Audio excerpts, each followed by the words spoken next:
This episode is brought to you by Cisco Educational Premium.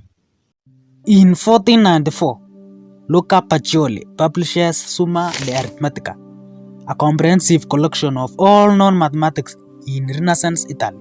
In it, there is a section on the cubic equation.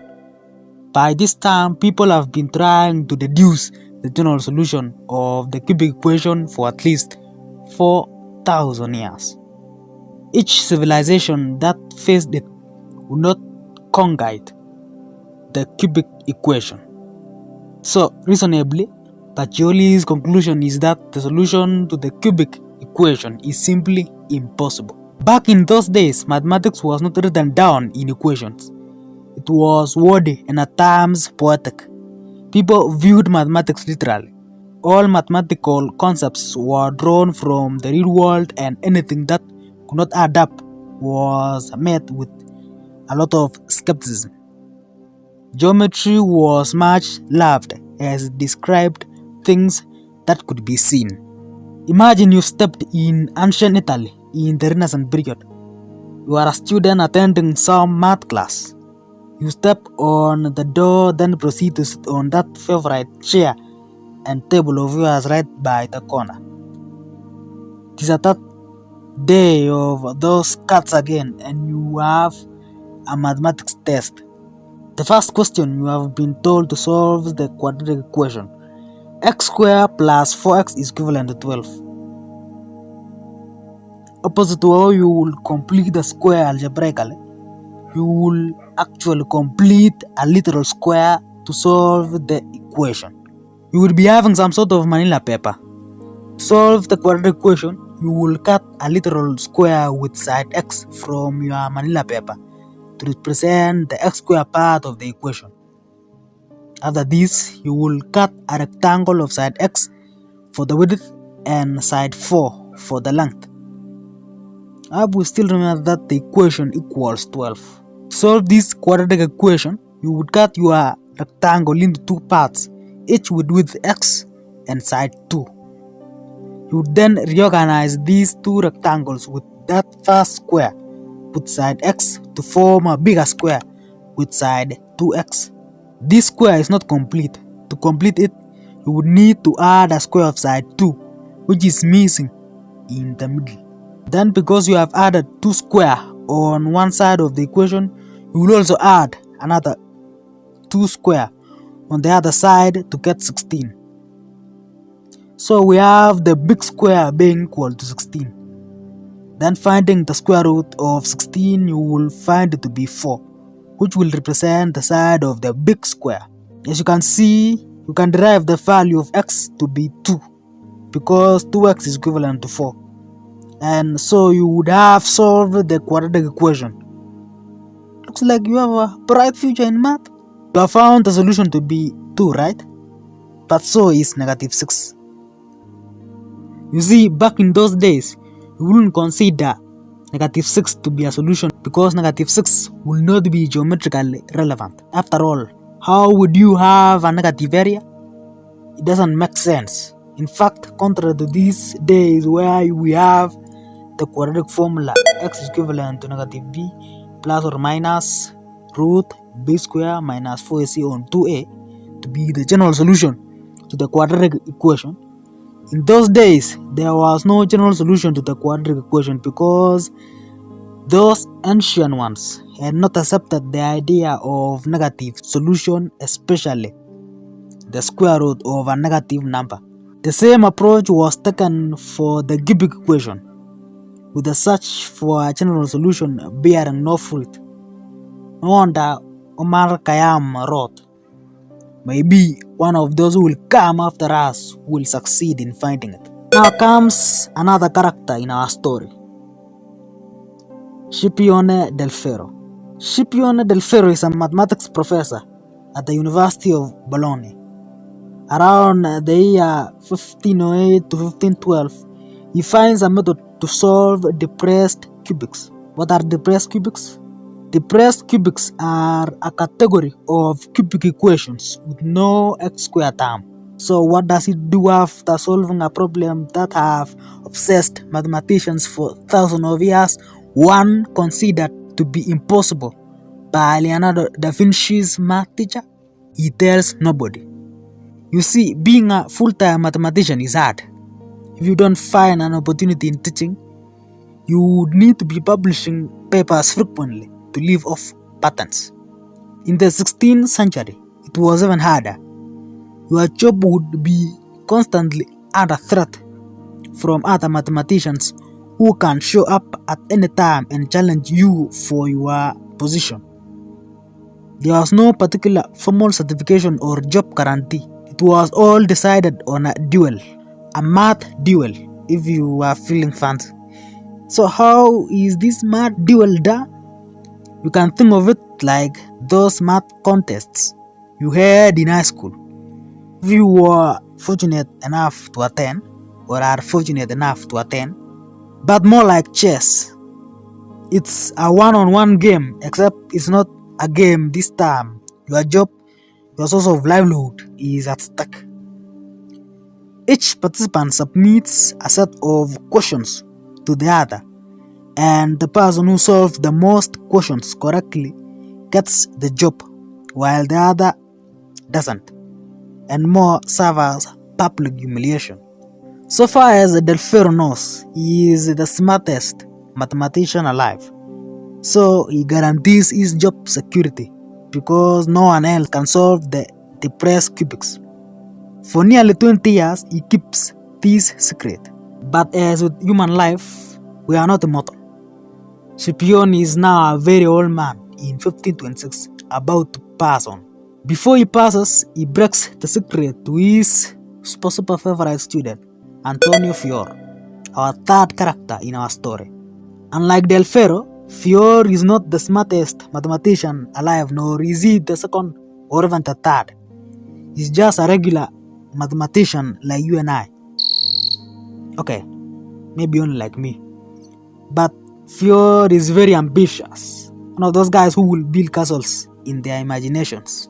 After Del Ferro's death, he boasts about his mathematical ingenuity and even has the audacity to dare to be able to solve the depressed cubic equations.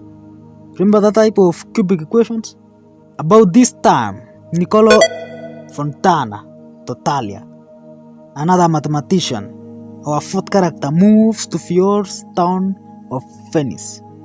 And just so he knows who is who in the town, at least in math, Fiore plans to challenge this new mathematician, Totalia, in math duel. Remember the math duel?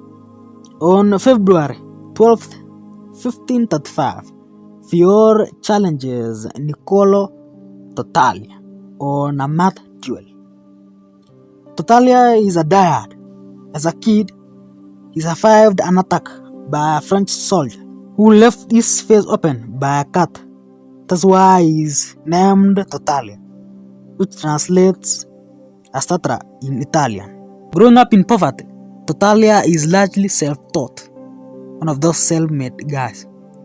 He claws up his way to the Italian society to become a renowned mathematician. Now all of this is at stake. As in the math duel, questions are exchanged to see who wins. The visitor Niccolo Totalia decides to take the lead. He gives Antonio Fiore 30 math questions, while Fiore, on the other hand, gives Totalia 30 questions, all of which are depressed cubics.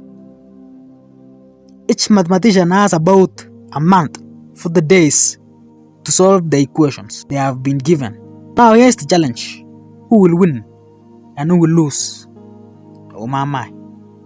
A big surprise is that Niccolo Totalia, our hardened diehard, solves all of Fiore's questions in just 2 hours, while Antonio Fiore continues to attempt Totalia's questions.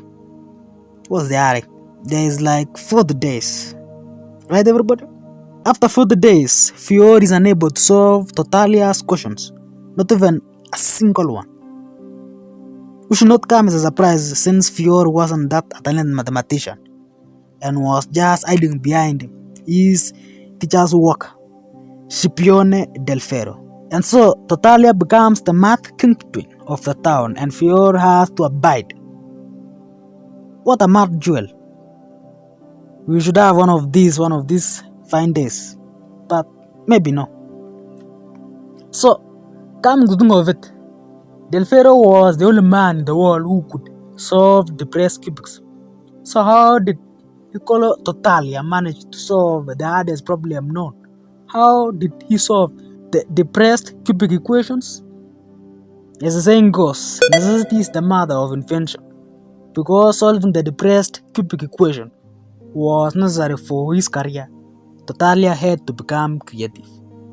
He extends the idea of completing square into completing the cube. For example, he takes the cubic equation x cubed plus 9x is equivalent to 26. Drawing the analogy from before, we can think of x cubic as a cube with sides of length x. The 9x term is a cuboid of volume 9x and the whole thing adds to 26. So as before, we need to do a similar thing and complete the cube. Imagine extending three sides of our cube a distance y. This will obviously create a larger cube with side z being equivalent to x plus y. So we have the original cube dip at the corner and we can break the new bigger cube into 7 shapes. There are 3 cuboids with side x by y and narrower cuboids with side x by y, and then finally a cube with volume y cubed. Totalia then rearranges the 6 cuboids into 1 cuboid with length 3y with z and height x. This cuboid represents the 9x in our cubic equation. So putting the big cube back together, we find that we are missing the small y cubed. So we can complete the cube by adding y cubed both sides of the equation. X cubed plus 9x plus y cubed is equivalent to 26 plus y cubed. X cubed plus 9x plus y cubed being z cubed 3yz is equivalent to 9. Now we have z cubed, the complete larger cube equivalent to 26 plus y cubed. Now we have 2 equations and 2 unknowns. The first equation is 3yz is equivalent to 9 and the second is z cubed is equivalent to 26 plus y cubed. By solving the first equation for z and substituting the second, we get z is equivalent to 3 on y. 3 on y cubed is equivalent to 26 plus y cubed.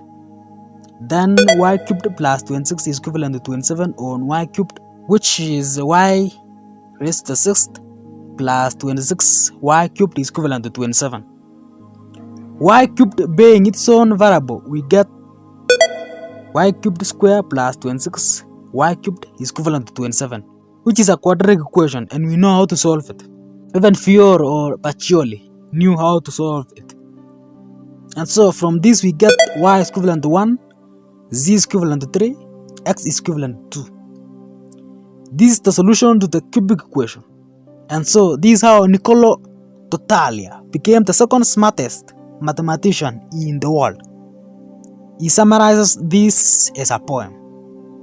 Remember, algebraic notation has not been invented yet. Totalia's victory in the duel makes him a celebrity, much like Rihanna or Quavo, but in math.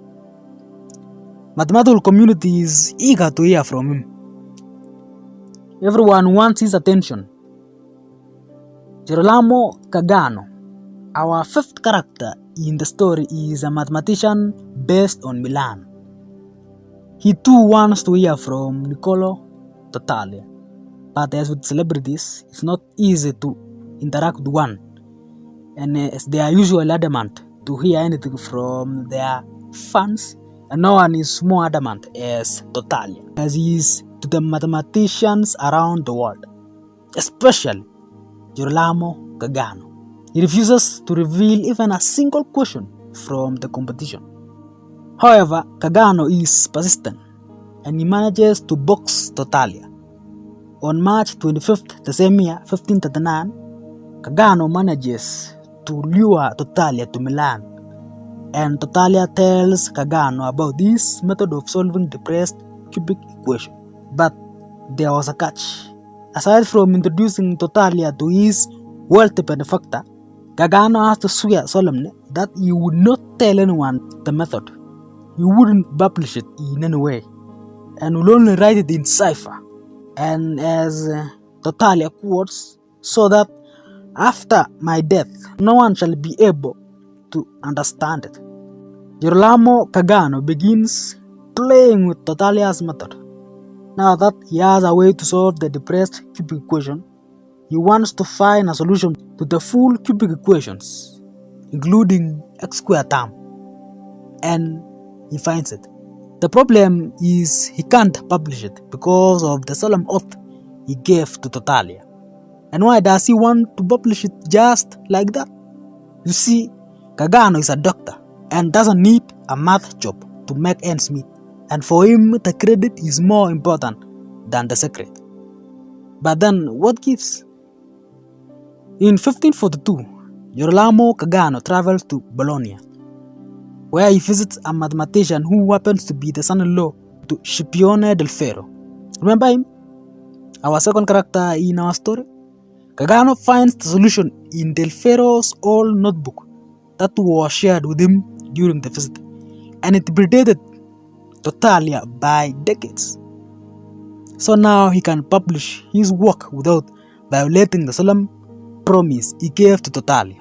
In 1545, Cagano publishes Ars Magna, the Great Art, an updated compendium of mathematics. In it, he acknowledges contributions of Del Ferro, Fior, and Totalia. However, Totalia is not happy with this.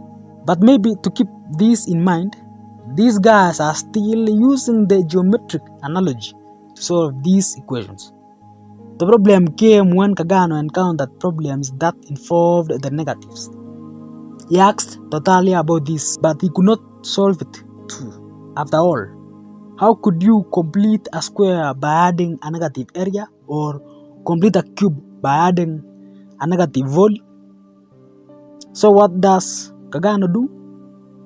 He ignores the possibility, affirming that the square roots of negatives is as subtle as it is useless. Around 10 years later, our last character in our story, the Italian Raffaele Bombelli, solved these problems that involved the negatives. How did he do it? He stubbornly went through with the calculations using Cagano's method, disregarding the geometrical paradoxes that the square roots of negatives implied. He finds out that the square roots of negatives cannot be called positive or negative, and he lets it be its own type of number. It turns out that Cagano's method works if you stop being too literal and just abandon the geometrical analogy for a moment. This new number was later termed as imaginary number by René Descartes, and later Leonhard Euler introduces the imaginary number I being equivalent to root of -1, whose coordinates lies perpendicular to the real number line. Personally, I think it is the worst name ever. Imaginary, isn't it as real as any other number? This imaginary number, when coupled with a real number, gives us the complex number. Today, complex numbers forms the cornerstone of the mathematics that shape our world. From Euler's formula, e to the ix is equivalent to cos x plus I sin x, to Schrödinger's equation. Cisco Educational Premium is a section of Cisco Educationals with content that is not hosted here. There are episodes ranging from long to short videos. Remember those good old shots of ours? They are there. So do we get there? Use the link on screen or in the description or in the pinned comment below. Enjoy yourself. And I will see you in the next episode of Cisco Educationals.